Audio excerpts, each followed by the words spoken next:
So, kung mag-rank up na yung upline niya, sasabayan daw niya. Yes. Okay? So, ngayon, ikwento mo sa amin at bakit hindi ka makatulog mula kahapon na nag-attend ka ng training.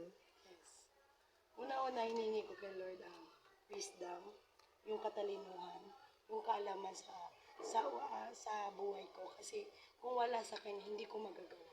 So, sinusurrender ko sa kanya. Kasi yung mga salita ko, hindi ko yun hawak, kundi sa kanya. Kung ilalabas ko man galing sa bibig ko, sa puso ko, galing sa kanya. Kasi naniniwala ko, binigay niya sa akin yung mga sinishare ko sa inyo, alam ko, nakakatulong o hindi ko alam kung nakakambag din ako, pero naniwala ko galing sa kanya. Kasi hindi ko talaga kaya dahil tao lang ako. Si Lord na may kapangyarihan. Mo yung sabi nga, ang kapangyarihan ng kapayapaan, kapangyarihan ng kaalaman, yung wisdom. Kasi iba kasi ang talino, iba sa may marunong. Yung, alam mo yung marunong ka talaga. Dahil na-address talaga ni Lord yan. Kahit sabi mo anong profession ka, kung wala ka sa kapangyarihan ng Panginoon, hindi mo kaya i-guide yan. So, doon ako nakakita ang pagtitiwala ko sa sarili ko. Kasi sabi ko, ito lang ako. Maliit lang ako dahil bunso ako. Pero napasok ko yung kapatid ko. Ibig sabihin, si Lord ang nag-guide talaga para sa organization nito. Kaya nakita ko yung determinado ko na tatrabahuin ko yung live good dahil gusto ko talagang makita ko yung wala akong bahay. Ako lang walang bahay. Baka sabi nga doon sa akin nga 10,000 square meter. Hindi ko alam kung ilang hectare yun. So sabi ko 1 hectare pala yung house and lot kong pinaplano sa akin. Kasi hindi ko alam Kaya pala kanina nagtanong siya. Farm na yun. kasi hindi ko alam, basta nasulat ko lang yung 10,000 square meter. Pero sabi ko, Lord, i-claim ko yun dahil ikaw ang nagbigay sa akin ng ganitong kaalaman. So, doon ko nakikita na faith mo lang, tiwala ka lang sa Kanya kasi hindi Kanya pababayaan. Dahil una-una, isa akong may sakit ng heart, congenital heart disease. Lumalaban ako sa buhay na alam kong wala akong hawak, pero siya lang ang pinagkatiwalaan ko. May Doon purpose yan, Jaya. doon ako na 5 years old ako, may kinagat ng aso likod ko. Buhay pa rin ako. Nung baby pa daw ako, mayroon daw akong yung, alam mo yung lawa sa mata dahil yung mama ko, hindi lawa, yung parang clouds lang na daw parang sa mga bibi, yung mamamatay ka na daw. Nilalawa na. Ibig sabihin, ako buhay. Agaw buhay. Naranasan Sabi mo ng yan. mama ko, Nakakita ko binigyan yan. isa lang nanay, isa lang ng ninang na naghawak sa akin. Ibig sabihin, alam mo yun, yung binibigay pa rin ka ni Lord ng buhay na hindi ka talaga, nilampasan ko yun, kumbaga nilampasan ko din yun. Nilampasan ko din yung, Dahil may mission ka. may mission siguro din ako. And the point na, sabi, hindi ako pwede mangasawa. Nag-asawa ako kasi sa siwala ko kay Lord. Ito ang pinakagwapo kong partner. Yay! Sabi pa din ni Lord, sabi nila, hindi daw ako pwede manganak. Pero may tiwala ko kay Lord, binigyan ako ng 5 years old na ngayon ng baby ko. Na hindi galing sa akin, pero galing kay Lord. Galing kay Lord Kasi ang yun. daming challenge kung talagang tutusin kasi dami nag-aagawan sa bata. Pero Sa'yo feeling ko, binigay. Blessing oo, yan. Mistra, ng may-ari ng rapa, kinukuha.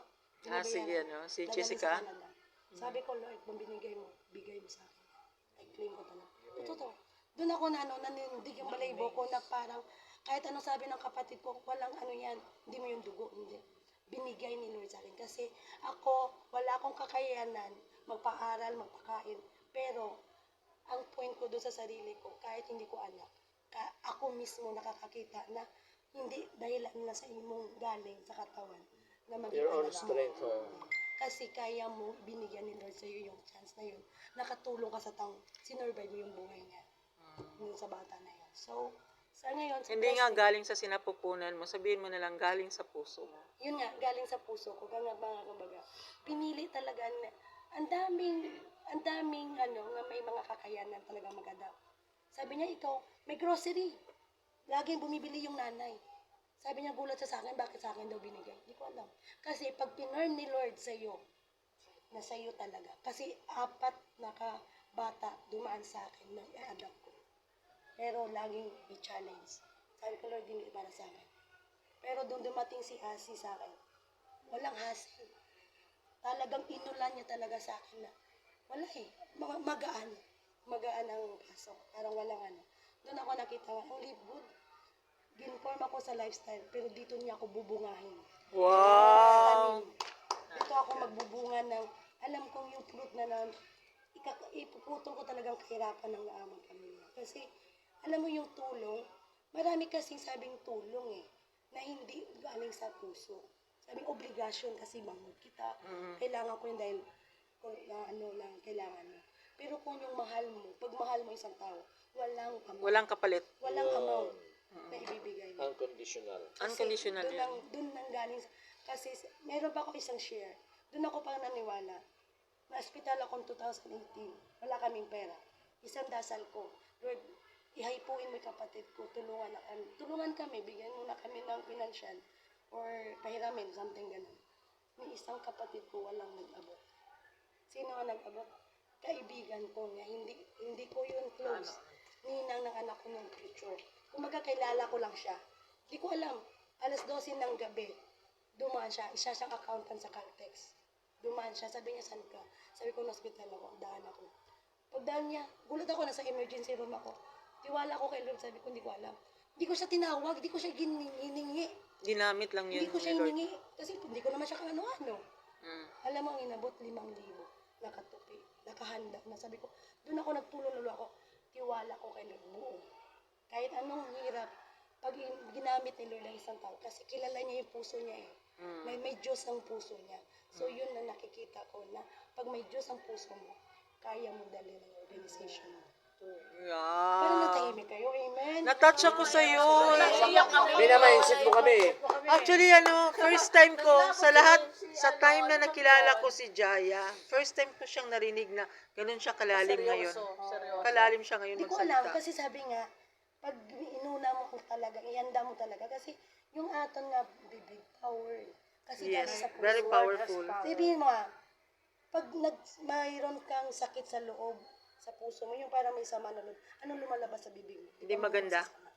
So doon mo nakikita, kung kaya mong ilinis ang puso mo, ang ilalabas ng bibig mo, Malinis.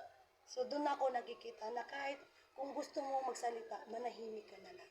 Dahil doon ang silent ng blessing ni Lord. Kasi ibibigay niya talaga yung kaalaman. Kasi may alam kay, bakit mo patulan? Doon ako nakita nga, parang naging matured ako ni Lord dito sa linggo. Parang Wow. inanda niya talaga ako. Siguro malaking organization ang ibibigay niyang responsibility. Yes, bigger. Sabi ko kasi, 2,500 ang team mo. Members. in-question ko din niya sarili ko, Lord, bakit sila marunong? Bakit ako hindi? Parang sinabi sa akin ni Lord, maghintay ka. Kaya ibibigay at bibigay ko pag buo ka na. Siguro ngayon, nakita ko, buo na ako kasi nandito na yung leader eh. Parang nakikita ko yung pagka-leader ko na sabi ko, kaya ko na to. Kaya ko na silang i-handle. Kasi binigyan ako ni Lord ng salamin na hindi ka pababayaan, hindi kita pababayaan. Igagayad kita. Ilagay ka sa tamang team. At sa, Yung 10,000 square meter mo, dodoblehin ko. hindi ko nga alam kasi parang nagsulat na ako 10,000. Sabi ko, ilang hektarya kaya to? Kasi gusto ko yung, may alam mo yung do parang malawak yung ano mo. Kasi ano mo gano'n nga, sabi ko, yung 10,000, 1 hectare lang pala. So, baka malay mo. Resort na nga yun. Kasi, ito pa, pag may pera Sa ka, subdivision na yan. pag may pera ka, maliit lang ang milyon.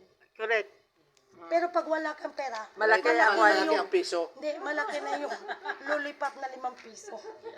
Kasi hindi mo kaya, black piso na pera ko, 5 piso yung May ang ibig sabihin, Nakaka-touch, no? Pero mo, ginaganyan-ganyan lang natin binibiro si Jaya, pero ang lalim pala nito. binibigyan ka na ng revelation, ng sign ng Panginoon. May sign ka na ngayon na matutupad ang iyong mga pangarap. Yes. To be a diamond. Nandun ako sa, di ba, sa totoo lang, nahiya ako kay Coach Alan na nag-prepare siya. Nag-deliverance ako. May gift of deliverance kasi ako. Pinagkalong na nung nag-attend ako ng Divine Mercy. Parang, alam mo yun, yung, kasi marami kami nag-attend sa 1,700 sa yung parang retreat. Ako lang ang tumayo sa group namin. Nagsalita ako sa gitna. Sabi ng Panginoon, magsalita ka. Sinalita ko. Yung words na sinasabi niya sa akin. Kasi mahiya ka eh. Sa daming tao, magsalita ka, ano sasalita mo? Nagulat lang ako. Alam ko yung kaya kong, kumbaga, si Lord ang nagdala sa akin. Sabi nga, doon ako naniwala. Kasi may sakit kasi ako. Gusto kong gumaling. Kasi ang daming, alam mo yung lagi ka nagiinom ng maintenance. Sabi ko, Lord, ayoko na mag-inom ng maintenance. Bawasan mo. Everyday, nagbabawas ang maintenance ko. Until ngayon, may intra pa ako. Ngayon, may live good na ako! Alam mo, Sila, tumatay yung balahibo ko kasi habang nagkwento si Jaya, parang nakikita ko sa next event natin, akit sa stage mag-share ito. yun ang sinasabi ng Panginoon, it's not by might, no by power, but not by might, the Spirit of God. Kasi naano ako eh, ayokong magmayabang na sabihin nila na, uy, alam ko yan. Wala kang alam. Ang Diyos ang may alam Yan, sa lahat. ang Diyos ang nagbigay ng knowledge. Kahit gustuhin mo na nga, sabi nila guys sa mga kapatid ko, kahit seaman, wala silang wisdom. Wala silang kapayapaan. Kasi yung kapayapaan na sinasabi, may kasama ka sa buhay, nagkakasundo kayo, isang kapayapaan na regalo ng Diyos yan. Walang kapalit na pera yan. So nakita ko yung partner ko. Uy, okay ka lang? At saka yung mindset niya, nga bilang isang senior citizen, 77, ipina-adapt niya sa akin. Yung alam yung knowledge. Kung sabi ni Coach Rose, bakit dyan napaka-advance mo? Ito naman yung sagot. Yung may share ko lang din. Isa sa college ko, sa professor ko, hindi talaga nawawala sa isip ko yan. Sa edad niya daw ng 10 years old, kailangan ang kasama mo, 16 years old. Alam niyo kung bakit? Yung isi-share ng 10 years old, anong isi-share niya? Diba wala? Kasi wala sa experience. Pero yung 16 years old niya, may isi-share siya sa iyo. At may mag-i-guide niya sa iyo. Pagdating mo ng 20, huwag ka ano sa 20 mong edad. Magsama ka ng 25, may asawa, may senior. Kasi marami kang makukuha knowledge. Advice yan. Good advice. Yung, so, ama na nga ngayon, nakikita nyo. Kasi natutuwa ko dahil ibang nagtingin sa akin, bakit ang galing mo, ang lawak na ano mo. Kasi advance ang nakakasalamuha ako. Kag-special. Amen.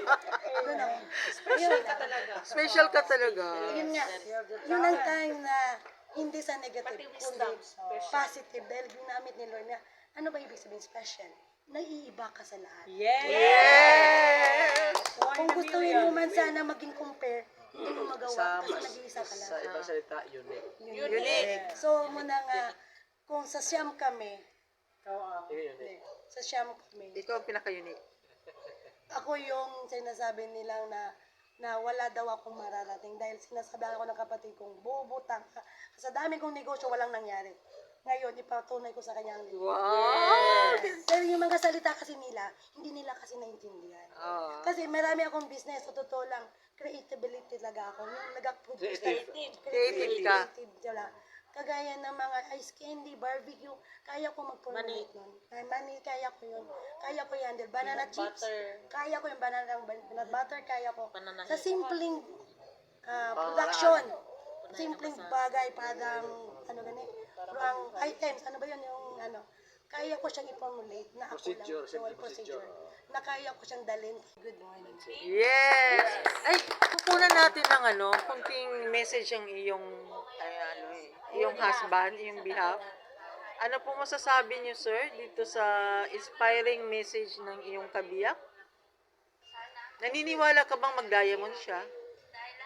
Naniniwala ako dahil pinaglalaban mo. Abutong-butong sa kanya. Anong sinasabi niya sa akin? Sige. Dito. Ano tayo? Magbigay tayo ng tulong sa mga nangangailangan. Sige tao. Hindi naman ako kausap. Ano gusto mo makukuha pag nag-liquid ka? Maging dayang ano mo gusto mong nangyari? Ano bibili mo? Gusto ko magkaroon ng sasakyan. Wow. Lumanda ang buhay ng aking mga Anak. anak. Yung para sa akin, para sa kanila na rin. Kasi ang ano ko, basta yun, nasa sa kanya na. Kanya ko na binibigay ko anong gusto niya. Tutulong na lang ako. Supportahan mo. Thank you.